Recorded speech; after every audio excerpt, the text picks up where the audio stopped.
বিড়াল গাছের মূল পছন্দ করে। কখনো শুনেছেন, কখনো দেখেছেন? এই আমার হাতে দেখতে পাচ্ছেন পাক্কু, টাক্কু এবং ছোটু। তো এরা দেখুন এই যে কি করছে বলুন তো, এই যে পাওয়ার জন্য আমার হাতে কি রয়েছে, গাছের মূল। দেখেছেন? এই যে এই দিলাম, এই যে দিলাম, দেখুন ওরা কি করছে। তো কথা হচ্ছে পছন্দ করছে কেন?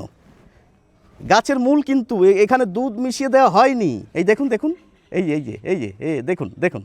তো এটা কি গাছের মূল?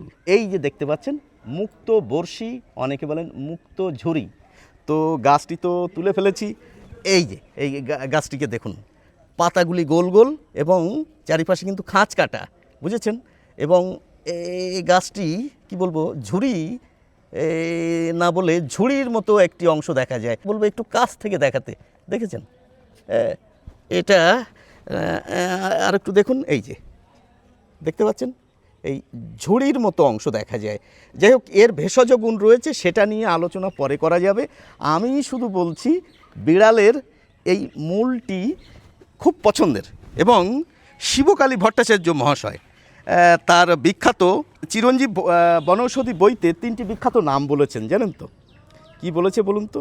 বিড়েল কান্দনী এই গাছের নাম, বেড়াল হাঁচি, এবং উনি আরও উল্লেখ করেছেন বিহারে নাকি এই গাছটিকে বিল্লি লোটন বলে ডাকা হয়।